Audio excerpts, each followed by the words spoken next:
Hi hello welcome to Politicos channel. So ఈరోజు మనతో పాటు టీడీ జనార్దన్ రెడ్డి గారు ఉన్నారు, ఎక్స్ఎమ్మెల్సీ అనమాట. సో ఈరోజు శ్రీ విశ్వవిఖ్యాత నట సార్వభౌమ శ్రీ నందమూరి తారక రామారావు గారి మాయాబజార్ సినిమాని రిలీజ్ చేసే సందర్భంలో ఇక్కడికి టీడీ జనార్దన్ గారు మెయిన్ గెస్ట్గా వచ్చారు. అండ్ ఎన్టీఆర్ గురించి ప్రత్యేకించి చెప్పనవసరం లేదు, ఆయన గురించి ప్రఖ్యాతగాంచిన ఎంతో గొప్ప నటుడు ఆయన. మరి ఆయన గురించి ఆయన మాటల్లో అడిగి తెలుసుకుందాం. నమస్తే సార్.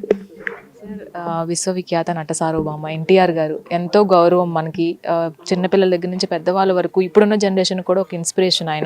ఆయన చిత్రాన్ని మళ్ళీ రిలీజ్ రూపంలో మీరు ఇక్కడ పాల్గొనడం ఎలా? చాలా ఆనందంగా ఉందమ్మా. ఇది సమాజానికి చాలా ఉపయోగపడేటటువంటి సినిమా. అంతేకాదు భావితరాలు దీని నుంచి తెలుసుకోవాల్సినటువంటి అంశాలు ఉన్నాయి. చిన్నపిల్లలకి చాలా ఉపయోగం. సినీ రంగంలోనే కాదు, రాజకీయ రంగంలో కూడా ఒక గొప్ప ఖ్యాతి సంపాదించిన ఆయన, తెలుగుదేశం పార్టీ స్థాపించిన వ్యక్తి. అదే పార్టీని ఇప్పుడు చంద్రబాబు నాయుడు గారు అంతే ప్రఖ్యాతంగా తీసుకువెళ్తున్నారు. ఇప్పుడు మహానాడు కూడా చేసుకోవడం జరుగుతుంది కడపలో. మరి దాని గురించి ఎలాంటి ఏర్పాట్లు జరుగుతున్నాయి? కడపలో నభూతో నభవిష్యతి అనే విధంగా తెలుగుదేశం పార్టీ మహానాడు నిర్వహించబోతుంది. తెలుగుదేశం పార్టీకి గత ఎన్నికల్లో ప్రజలు ఇచ్చినటువంటి తీర్పే మీకు అద్దం పడతా ఉంది. అంత ప్రజలకు సంబంధించినటువంటి ప్రజా సమస్యలు, రాష్ట్రం యొక్క భవిష్యత్తు, అభివృద్ధి గురించి చర్చించటం జరుగుతుంది. అక్కడ భవిష్యత్ కార్యక్రమాలకి రూపొందించడం జరుగుతుంది. ఈ మహానాడు అనేది ఎన్టీ రామారావు గారి జన్మదినాన్ని పురస్కరించుకొని తెలుగు జాతి పండుగ వాతావరణంలో ఈ కార్యక్రమం చేస్తుంది. ఇది చేయటంలో చంద్రబాబు నాయుడు గారు ఆ సందర్భంగా తెలుగు జాతి యొక్క భవిష్యత్ గురించి ఆలోచించి పథకాలు రూపొందించి ఆ రోజున ప్రకటించడం జరుగుతుంది. ఇప్పుడు ఈ మహానాడులో ఏదైతే మీరు చెప్తున్నారో భవిష్యత్తు ప్రణాళికలు కావచ్చు, తీర్మానాల గురించి కావచ్చు, అందరూ ఆసక్తిగా వెయిట్ చేస్తున్నారు. అందులో కూడా ముఖ్య విషయం ఏంటి అంటే లోకేష్ గారికి నెక్స్ట్ పార్టీ బాధ్యతలు అప్పచెప్పబోతున్నారు మహానాడు వేదికగా అని చెప్తున్నారు. అందులో ఎంతవరకు నిజం ఉంది సార్?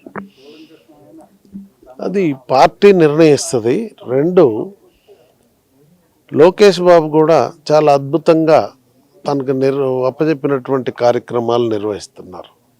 లోకేష్ బాబు వచ్చిన తర్వాతనే కార్యకర్తల సంక్షేమ నిధి పెట్టి పెద్ద ఎత్తున ఎక్కడైతే కార్యకర్తలు ఇబ్బంది పెడుతున్నారో వాళ్ళందరి యొక్క అభివృద్ధికి, సంక్షేమానికి పనిచేస్తున్నారు.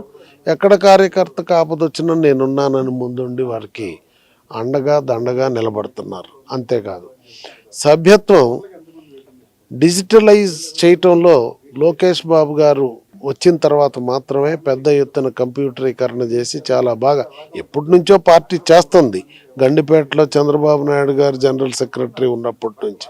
కానీ ఇప్పుడు ఇంకా పర్ఫెక్ట్గా జరుగుతుంది.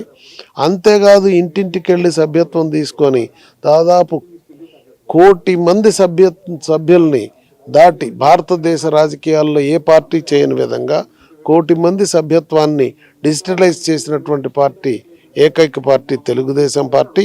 ఆ బాధ్యతల లోకేష్ బాబు ప్రధాన కార్యదర్శిగా తీసుకున్న తర్వాత మాత్రమే సాధించగలిగా. ఇప్పుడు కూటమి ప్రభుత్వం ఏర్పాటైన తర్వాత ఆంధ్రప్రదేశ్కి పూర్వ వైభవం వచ్చిందనే చెప్పొచ్చు. మళ్ళీ అంటే ఇప్పటి వరకు జగన్ ప్రభుత్వంలో అరణ్యవాసం లాగానే జరిగింది. ఇప్పుడు ఎలాంటి ఇంకా అభివృద్ధి పనులు కానీ ఆల్రెడీ స్టార్ట్ చేశారు, అది ఎంతవరకు అవి ఫినిష్ చేశారు? ప్రజలంతా గుండె మీద చేసుకొని హాయిగా నిద్రపోతున్నారు కూటమి ప్రభుత్వం వచ్చిన తర్వాత. అంతకు ముందు ప్రభుత్వంలో ఏ రాత్రి ఏమవుతుందో, ఏ పొద్దున ఏమవుతుందో, శుక్రవారం వస్తే ఏ ఇల్లు కూలుతుందో, ఏ ఫ్యాక్టరీ కూలుద్దో అనే భయాందోళనలో ఉండేవాళ్ళు. అట్లనే శుక్రవారం వచ్చేవరకు ఎవరిని అరెస్ట్ చేద్దాం, ఎవరిని జైల్లో పెడదాం అనే కార్యక్రమం, ఏ ఇంట్లో ఏ దుర్వార్త వినాల్సి వస్తుందో అనేటటువంటి భయం ఉండేది.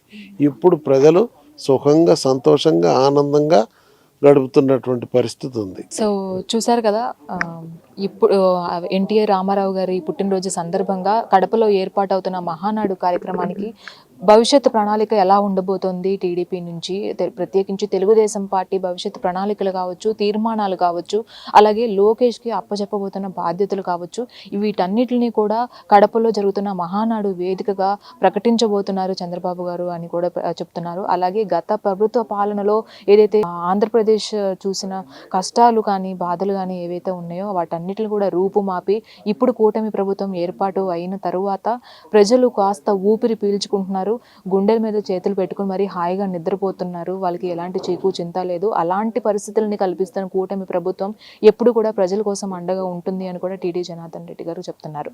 ఇది టీడీ జనార్దన్ రెడ్డి గారితో ఈరోజు చిన్న చిట్ చాట్. వీడియో జర్నలిస్ట్ ప్రవీణ్తో Rani, Politicos, Hyderabad. Please subscribe to the channel and download the Politicos app from the links in the description.